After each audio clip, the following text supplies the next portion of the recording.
We're getting a lot closer to the next MLB season every single day, so it's not too long before we start getting our hopes up for our favorite teams just to have our spirits crushed in the fall. With so much time before the season starts, I think it's natural for people to try to pinpoint some of the things we might see as the season goes on. For me, I'm looking right at the MVP award. Nothing is more accurate than trying to predict the MVP in mid to late January before the players have even started to pack to go to spring training. So if the odds are against me, we might as well take it even further than that. Let's pivot from predicting the most likely MVP to picking the Darkhorse MVP. A Darkhorse candidate for an award essentially describes the unexpected winner, the winner that surprised everyone in the end and wasn't really on people's radars early on. Those are some of the most fun MVPs to predict, despite their low likelihood of coming true. Everyone loves an underdog and a surprise success story, and I'm no different. This is why today, I'm going to analyze and discuss the real Darkhorse MVP candidate for 2024.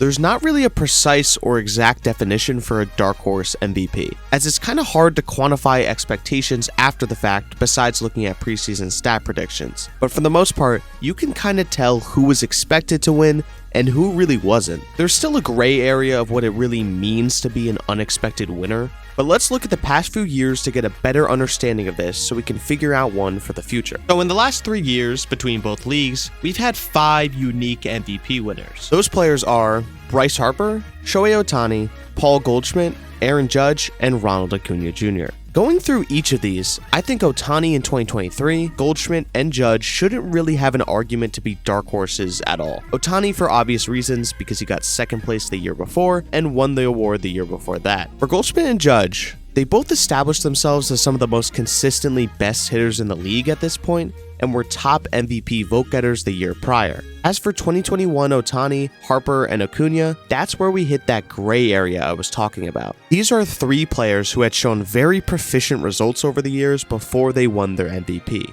But they had a few years where people kind of started to forget about them a bit. Shohei never had an MVP vote before he won his first, and it's probably because he never really had a large workload pitching before that. He hardly pitched in 2020, didn't pitch at all in 2019, and only had 10 starts in his rookie year. So we really hadn't seen these absurd Ohtani seasons in the MLB until 2021. But he was still a guy who had a fantastic first year and won the Rookie of the Year award. I don't think he was on many people's radars before that season for MVP, especially because he wasn't even ranked in MLB's top 100. But people still kinda knew if things finally clicked, he could become what we know him as today. As for Harper, I don't know how to describe 2021 for him other than it feels like people genuinely forgot about him. I know that sounds crazy to say about such a monumental talent who was called the Chosen One at 16 and won his first MVP at 23, but I can't describe it any other way.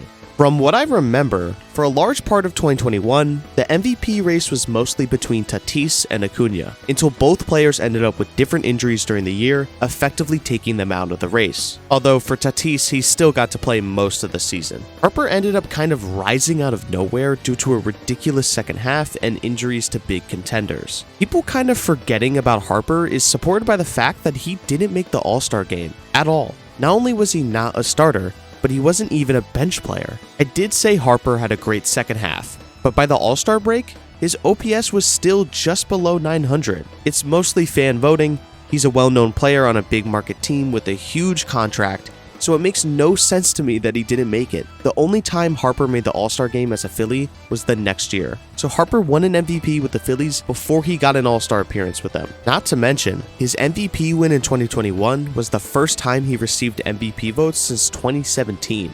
I can't describe this any other way than people were just starting to forget about him. Maybe it's because the Nationals were successful immediately after he left and the Phillies weren't. Maybe that, combined with the fact that Harper was a commonly hated player when he was younger, just fueled this popular opinion that he was overrated. But that's why his 2021 MVP was kind of an unexpected or dark horse win if you chose him before the season.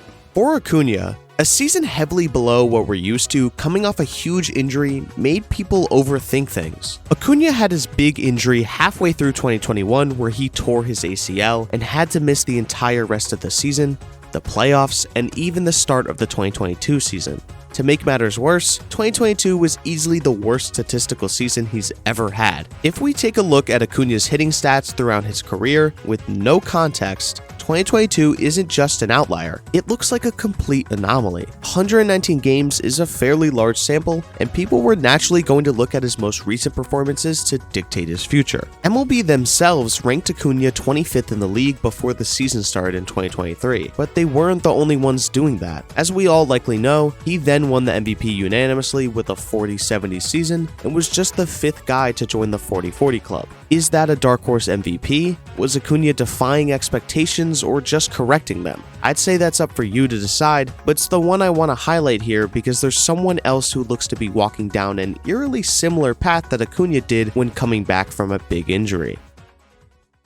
Fernando Tatis Jr. has had a bizarre last few seasons. He quickly became one of the faces of the league in 2020 and just reinforced that in 2021. With a lot of hype for his team going into 2021, a shocking Padres collapse was the beginning of the downfall for Tatis. It led to on-the-field controversy, having to temporarily switch positions due to injury, and his team having one of the most surprising playoff misses in recent years, considering the expectations. The Padres went from keeping up with the Dodgers to basically replicating the Giants' graph line, except they did it backwards. Then, prior to the 2022 season, Tatis fractured his wrist in a motorcycle accident during the offseason. Apparently, he might have even gotten into multiple accidents, but either way, it's just a bad look. He's a $300 million 22-year-old superstar, and I don't need to be the one to say he obviously shouldn't be doing reckless stuff like this, especially when the team needs him and they're hoping to bounce back. But it just gets even worse because right before Tatis came back from his rehab in the minor leagues, he tested positive for performance-enhancing drugs, or PEDs. This led to an 80-game suspension. The bad look just keeps getting worse, and Tatis didn't play in 2022 at all. Because of his suspension, Tatis missed the first few weeks of 2023 as well. That is a long time to not play professional baseball. So coming off an injury and a suspension, Tatis hadn't played in the MLB from October 3rd, 2021 to April 20th, 2023. 564 days. That's a long time for anyone, and a lot changed in that time as well. Xander Bogaerts was the Padres' big signing before 2023, and although Tatis had to play some outfield in 2021 due to a different injury, it seemed that he fully lost his shortstop job at this point. After the motorcycle and PED controversies, it was going to be a weird year for Tatis regardless. He played almost every game when he came back, and in 141 games, he slashed .257, .322,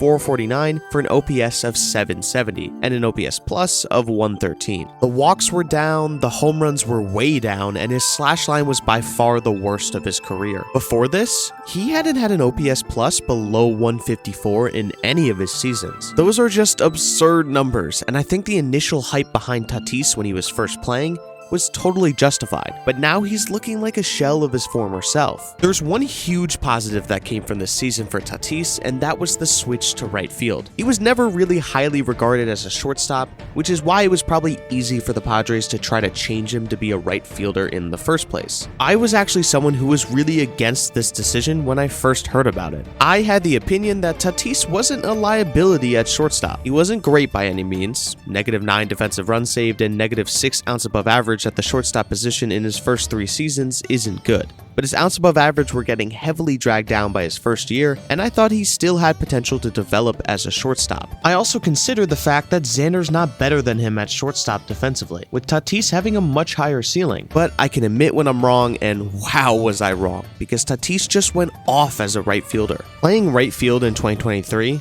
Tatis had 29 defensive runs saved and 11 ounce above average. Since DRS was created in 2003, it's the 5th most defensive run saved by a right fielder in a single season. It's the kind of stuff you see and you're just like, well, he should have just been playing right field this whole time. Tatis went from a shaky shortstop to a platinum glove winner in his first full year as an outfielder. It's clear that anything Tatis struggles with as a corner outfielder is easily made up by sheer athletic ability. As he starts to become more familiar with the position, I see the only way he can go from here is up, and that's the big thing that is making a Tatis MVP look so good. If he can recapture even a little bit of what he was doing at the plate before, he is a surefire MVP candidate with that kind of defense, let alone if he's able to return to being one of the best hitters in the league. I will say, some of Tatis's hitting problems have likely been due to him being unlucky, but things also just kind of look off. As I said before, the walks are down and the power is way down. He hasn't been barreling the ball nearly as much as he used to. In general, he hasn't been hitting the ball as hard, and while his K rate has improved a bit, all of this power decreasing combined with his walk rate being down is a bad sign. In 2021,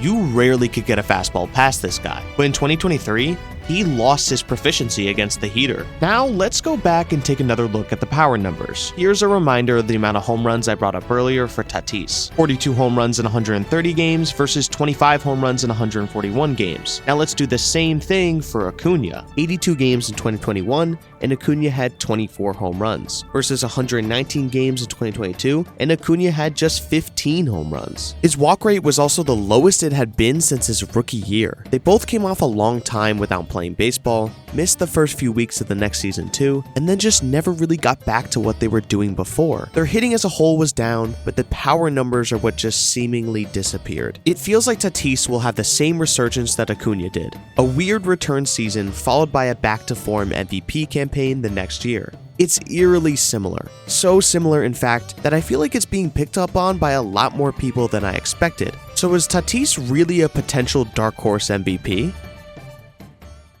Here's the thing. I'm going to go in a completely different direction here. I do think Tatis is going to be a bit underrated going into next year, and I do think he has a real shot of winning the MVP. But to be honest, I don't really think he's much of a dark horse MVP candidate. When I initially had the idea for this video back in September of last year, I didn't think so many people would start to realize how similar Tatis's 2023 was to Acuna's 2022. So at this point, because of how often I see people talking about a Tatis comeback, I think this is a boring pick for a dark horse MVP, but it should be. People should be considering Tatis as an MVP candidate this year because they know we shouldn't overreact to his 2023 season, something people definitely did with Acuna in 2022. Back when Acuna was ranked the 25th best player in the league by MLB before the season, I thought that was an insane overreaction, and I had him personally ranked as one of the top 10 best players still. I'm not saying every person overreacted, but MLB wasn't the only one who really started to doubt what he could do just because of one bad year.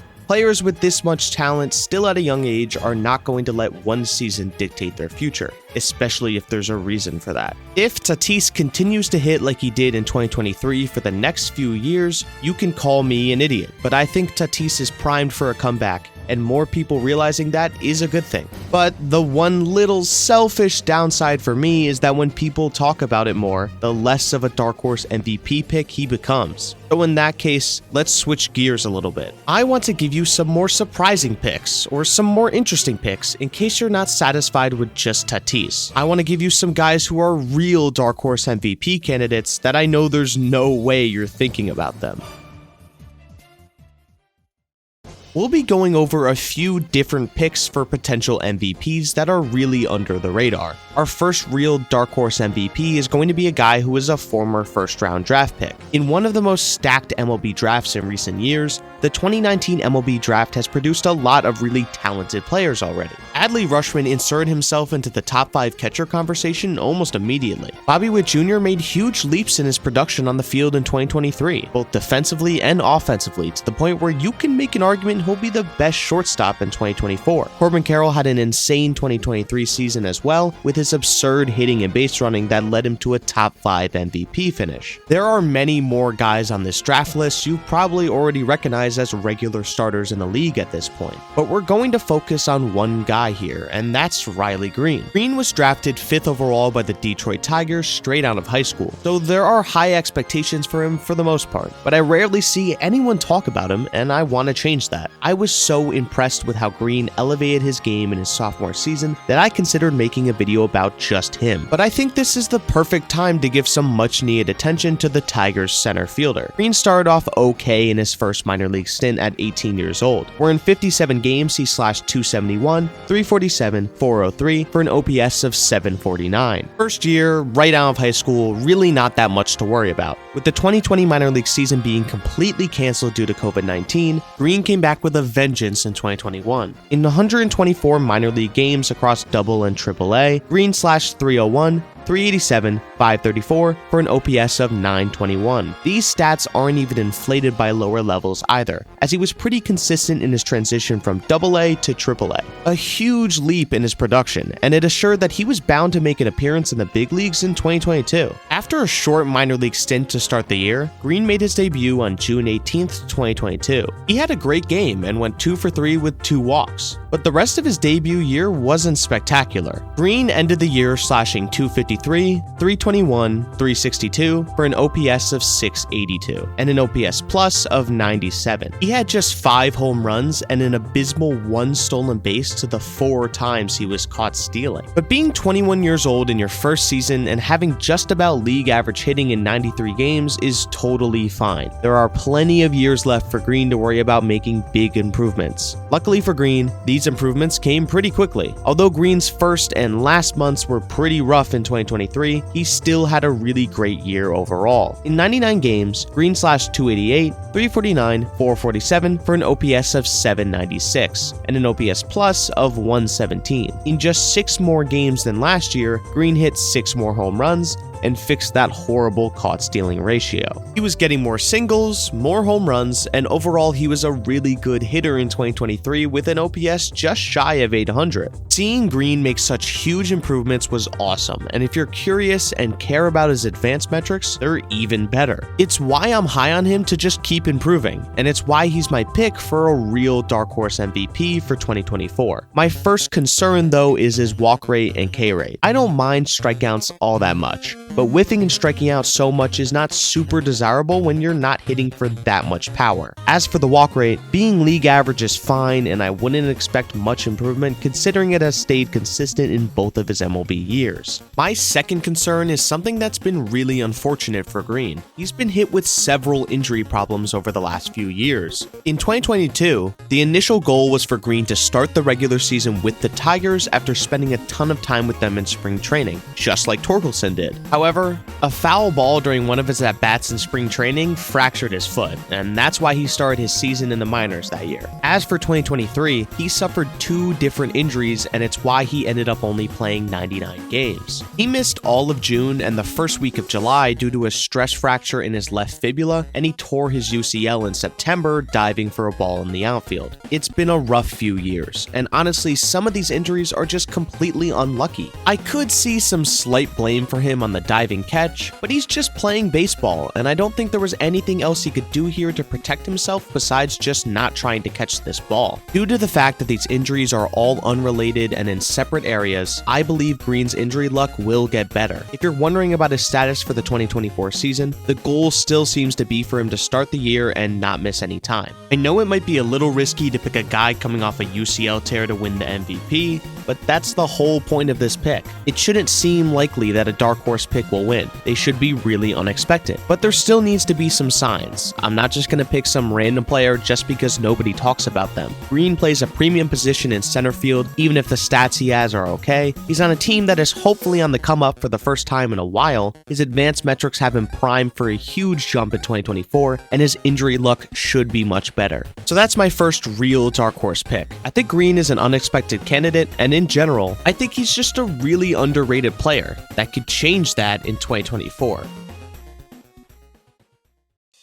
The next dark horse pick I have is Tristan Kasus. I think that Kasus got more attention towards the end of the season last year than I expected. As I said in my awards predictions, I honestly thought voters were going to give Yoshida more recognition than him. Despite Kasus surprising me with his 3rd place Rookie of the Year finish, I feel like I still don't hear a ton of people talk about him. He's one of the few bright spots currently on the Red Sox after a pretty disappointing last few years, and I think he has huge potential. Kasus was a first-round pick just like Green was, but was picked in the draft a year before him. Each year of the minors, he spent more time in higher and higher levels, and he got better and better. But in what was supposed to be his first year in 2018, Kasus had to have season-ending thumb surgery and hardly played any games. After a solid year back on the field in 2019, he put up good numbers, especially having to miss his first year. But I think 2021 is where he really took an extra step. Obviously, just like Green, Kasus didn't have a 2020 season, and so he played 86 games in Double and AAA in 2021, slashing .279, .394, .484 for an OPS of .877. Each of his slash lines improved, but his on-base percentage took a huge jump.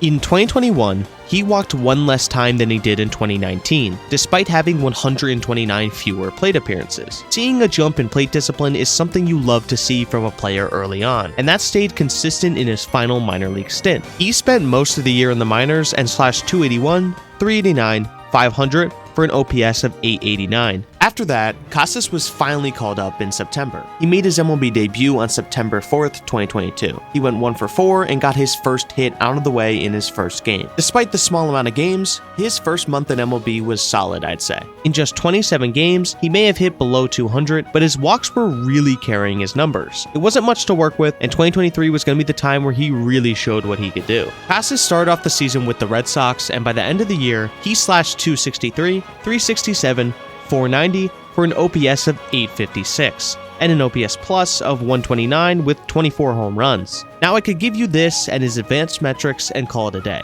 but I think looking at Kasus' splits a little more in context makes things more interesting. Now, an adjustment period for the big leagues should be expected, and Kasus' first half really shows that adjustment period. He was hitting as low as 184 by June 3rd with an OPS of 650. His splits for the first and second half of the season are absurdly different. Here's how Kasus did in the first half, slashing .225, .330, .398 for an OPS of 728 in 78 games. For the second half, he slashed .317, .417, .617 for an OPS of 1,034 in 54 games. This is absolutely phenomenal. He was in very elite company when looking at how the rest of the league did in the second half, with his 1,000+ OPS putting him at 4th in the league in that span, just behind Ronald Acuna Jr. Not to mention, for a rookie, that's even better. I'm not trying to disregard how he did in the first half, but to see that he adjusted this well after extended experience in the majors is a huge sign for a massively improved second year. This doesn't mean that I think Kasus is going to hit over 1,000 in a full season, but I'm positive he's going to do better than he did overall in 2023. And he did pretty well overall with a 129 OPS plus. The one little thing that worries me that could hurt his chances at an MVP is the defense. First base defense is already not really valued that much, but -4 defensive runs saved and -10 outs above average are just not very good. Both versions of WAR are going to be hurt by the defense if he doesn't improve. However, sometimes the voters just completely ignore the defensive stats, and it makes it really hard to gauge how they'll look at it. Either way though, improving defensively will help a lot, and I think it's one thing he can improve on to really help this MVP case. His fantastic second half offensive stats are exactly why he's one of my dark horse MVP candidates. Yes, it is just half a season, but numbers like that should not be ignored. Because of his recognition as a top Rookie of the Year candidate, I would put mainstream expectations for him a tier above someone like Riley Green.